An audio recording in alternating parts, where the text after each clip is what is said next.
자, 갈수록 템베거 확률이 높아지고 있는 섹터입니다. 이제 많이 오는 애들이 바닥에서 2배 정도 올랐는데요. 앞으로 이제 2배에서 5배 정도 오를 만한 친구들도 등장할 수도 있겠습니다. 네, 안녕하세요. 주식은 역시 길이길이 새길이 있습니다. 안녕하세요, 여러분들. 저 이란 이스라엘 때문에 너무 증시가 시끌시끌해서인지 오늘은 딱히 다룰 만한 뉴스가 그렇게 많지는 않았습니다. 오늘의 소식은 빠르게 보고 끝내보도록 할게요. 같이 공부하시죠. 렛츠 기릿. 자, 일단 첫 번째입니다. 이스라엘 이야기는 살짝 짚고 넘어가야겠죠. 자, 일단 오늘 증시는 결국 오르는 모습이 나타나고 있습니다. 어느덧 다시 2923까지 올라오는 모습이고요.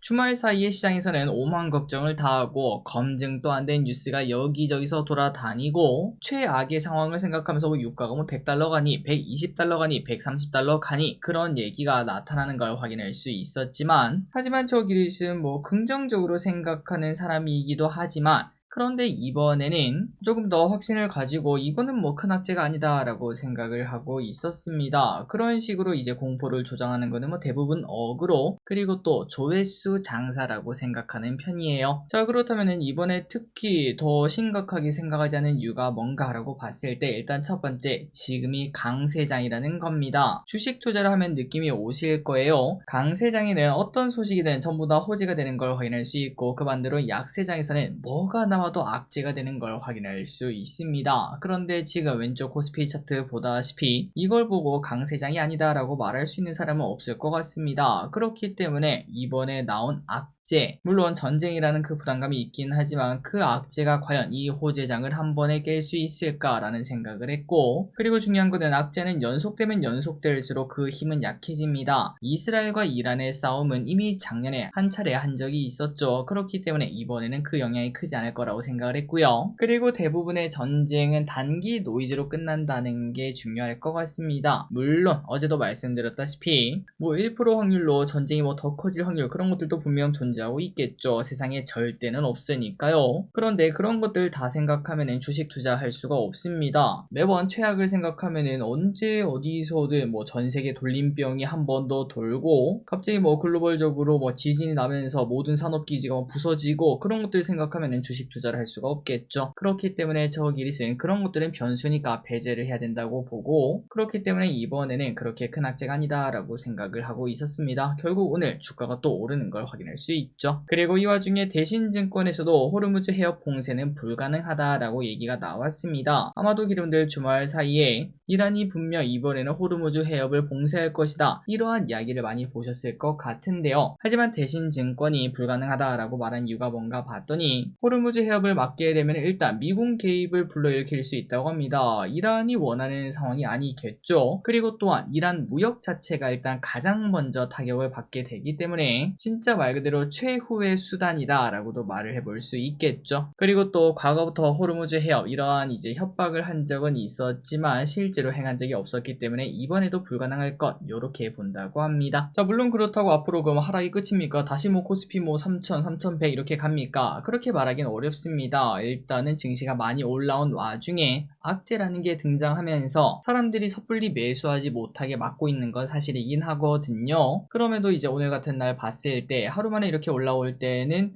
사람들이 전부 다 떨어지면 살려고 막 기다리고 있구나, 그런 느낌은 받을 수 있기 때문에 아마도 뭐 큰 폭의 하락도 없고 큰 폭의 상승도 없는 조금은 지루한 장이 이어지지 않겠나 라는 생각은 해볼 수 있겠습니다. 그리고 그 안에서 이제 뭐 증시가 올라가면은 해지주 있죠. 유가주, 해운주, 그 친구들이 좀 빠지는 모습이 나타나고, 그리고 또 뭐 오늘 저녁에 뭐 이란 쪽에서 뭐 누가 죽었다, 이스라엘 쪽에서 뭔가를 했다, 그런 이야기가 분명 나타날 수 있는데, 그때는 또 증시가 살짝 출렁거릴 수 있고, 그럼 뭐가 오를까요? 맞습니다. 해운이랑 유가 관련주가 다시 또 급등하는 그런 모습이 조금은 더 이어질 수가 있겠죠. 하지만 지금 봤을 때 이게 뭐 더 커질 확률이 그렇게 크지는 않을 것 같습니다. 자, 그래서 여러분들이 기억할 건 딱 한 가지인 것 같습니다. 다음에도 뭐 분명 비슷한 일이 생길 겁니다. 다음에는 또 우크라 쪽에서도 생길 수도 있겠죠. 하지만 그때마다 생각을 할 거는 강세장일 때는 대부분의 악재가 그냥 소멸되는 게 많고 그 반대로 약세장일 때는 대부분의 호재가 소멸되는 경우가 많습니다. 그리고 지금은 강세장이기 때문에 우리는 조금 더 공격적인 포지션을 가지는 게 중요하겠죠. 자, 그래서 이제 흥구석유 흥하해온 이제 대표적 전쟁 해지 주둑이 아니겠습니까? 흥시 형제인데요. 흥구석유 같은 경우는 조금 더 좋은 모습을 나타내고 있고 호르무즈 해협 봉쇄는 불가능하다 이런 얘기가 나타나면서 흥하해온은 좀 많이 빠지고 있는데 이게 언제까지 떨어질지 모르겠으나 하지만 떨어질 때 조금씩 줍줍하다 보면은 다시 또 급등하는 모습이 나타날 수도 있습니다. 그때 매도하는 전략을 사용해 볼 수 있고 계속 말씀드렸다시피 이러한 해지주는 올라갈 때 사는 게 아닙니다. 바닥에 깔려 있을 때 사서 이제 올라갈 때 파는 그러한 전략을 사용하시기 바랍니다. 그리고 혹시나 말씀드리는 거는 뭐 이거를 뭐 전 재산을 박았어요. 당연히 안 되겠죠. 그건 도박입니다. 이스라엘이 뭔 짓을 할지 트럼프가 뭔 짓을 할지 그거를 예측하는 거는 그건 예측이 아닙니다. 그냥 도박을 하는 거죠. 어쨌든 그런 식의 투자는 지양하시고 해지 그 이상 그 이하도 아닌 그 정도로만 다가가시면 될 것 같습니다.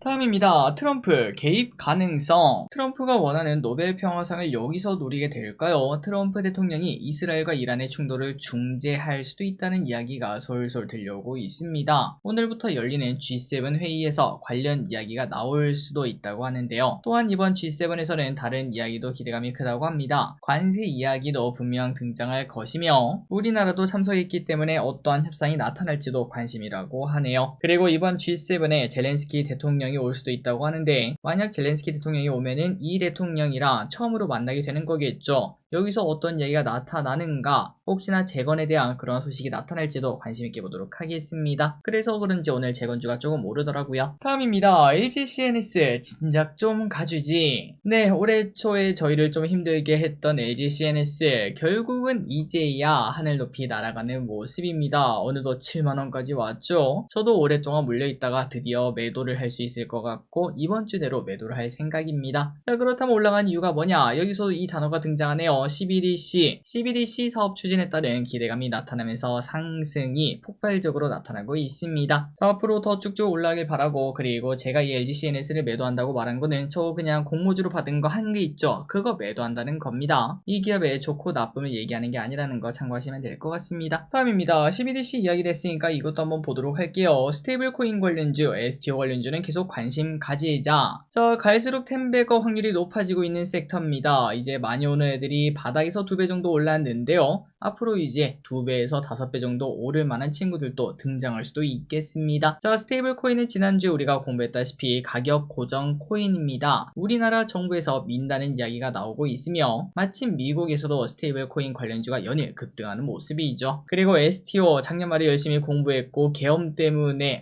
저 길이 좀 많이 아쉬웠던 섹터인데요. 그런데 그때 전부 다 사라졌던 STO 관련주가 다시 또 분위기가 오르고 있다고 합니다. 여야가 모두 밀고 있는 정책이며 이재명 정부에서 첫 디지털 자산 법제화 대상으로 STO가 될 가능성이 있다 이렇게 얘기를 했다고 하는군요. 그래서 이 두 개 섹터는 한번 공부를 해보시고 앞으로 오를 만한 건덕지가 남았는지 판단해보시면 좋을 것 같습니다. 자, 텐베거 이야기했으니까 뭐 자율주행 이야기도 한번 봐야겠죠. 제가 또 좋아하는 텐베거가 될 수 있는 섹터인 자율주행. 일단 미국에서는 자율주행 규제 완화 소식이 또 들려왔습니다. 그러면서 지난주 금요일날 미국장이 하락했는데도 불구하고 테슬라가 혼자 올라가는 모습이 나타났죠. 그렇다면 어떠한 규제 완화가 나타났나 봤더니 미국 도로교통안전국이 자율주행 차량 출시와 관련된 행정 절차를 간소화한다는 이야기를 꺼냈습니다. 그리고 우리나라에서도 자율주행을 어느 정도는 시작하나 봅니다. 서울시에서 심야 자율주행 택시 운행을 확대한다는 소식을 꺼냈고요. 오늘부터 압구정, 신사, 노년, 청담역 등으로 확대가 된다고 하니까 서울 사시는 분들은 한번 경험해 보시기 바랍니다. 다만 완벽한 자율주행은 아닙니다. 운전자도 타고 있고요. 큰 길에서만 자율주행을 하고요. 좁은 길은 직접 운전하는 등 반쪽짜리 자율주행 택시라고 하지만 그럼에도 요금이 공짜라고 합니다. 한 번쯤은 사용해보시면 좋을 것 같습니다. 다음입니다. 요즘은 뭐 전력, 에너지 하면은 원전만 올라가는 장이 계속 이어지고 있었는데요. 그리고 그동안 과거의 대장이었던 변압기는 조금 쉬어가는 모습인가 했는데 어느덧 이만큼이나 또 올랐습니다. 오늘은 또 급등하는 모습이 나타났고요. 자, 그렇다면 변압기가 올라간 이유가 뭐냐? 바로 또 실적 때문입니다. 실적 때문에 국내 전력기기 업체들의 대미 변압기 수출 금액이 빠르게 늘고 있다는 소식이 나왔기 때문인데요. 6월 들어서 작년보다 540%나 급증했다고 합니다. 이러한 소식에 오늘 변압기가 크게 급등.